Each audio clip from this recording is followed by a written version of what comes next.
Hi guys, Maria, founder of Travelries here. Travelries is on a mission to make it easier to travel long-term on an adult gap year, on a travel sabbatical.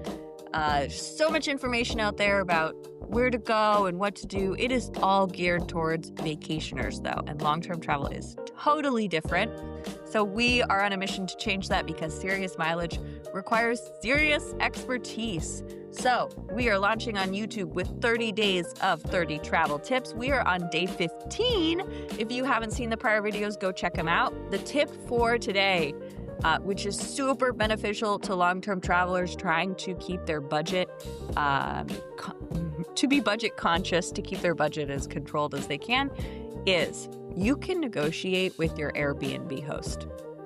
It does not work every time, but I have done it personally. I'll tell you in a minute exactly what I say, which has worked for me, I would say more than half the times when you look at all the times that I've asked. But here's the deal.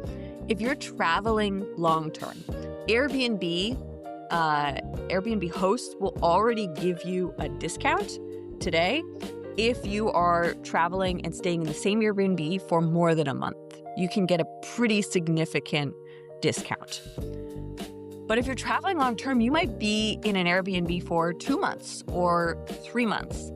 And so there's room to reach out to the host and potentially negotiate a lower rate because the host is really benefiting from you staying there longer term. They're keeping the space totally booked. They don't have to worry about gaps.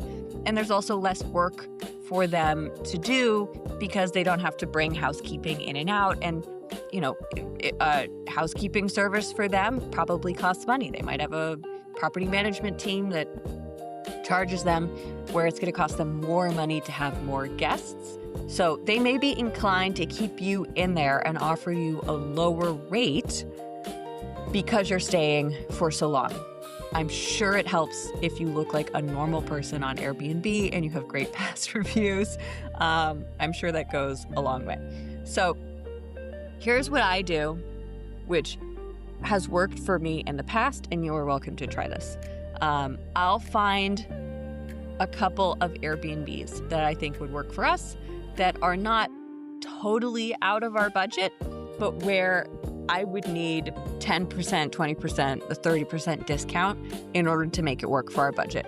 And then I message the host and I just very honestly communicate, hey, we really like your place. We would love to stay there. We're traveling from this date to this date, my husband and I. But your place is out of our budget. Our budget is this. Would you be willing to entertain that price? And sometimes they say no, but I've gotten a lot of yeses. It really surprised me. And to be clear, I have done this in the US as well.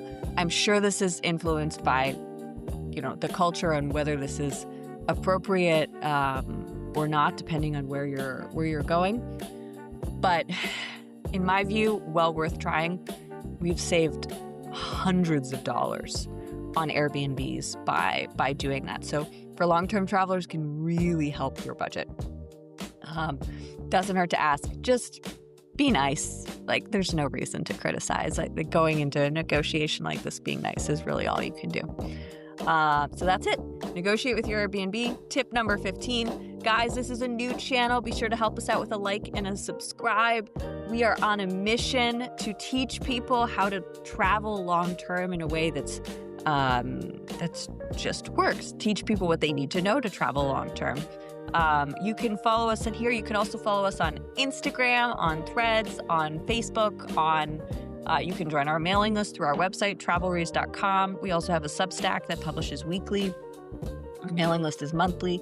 And if you're curious about what long-term travel could look like for you, you want to take an adult gap year or a travel sabbatical, but you just don't know where to start, you can always book a free consult on travelries.com.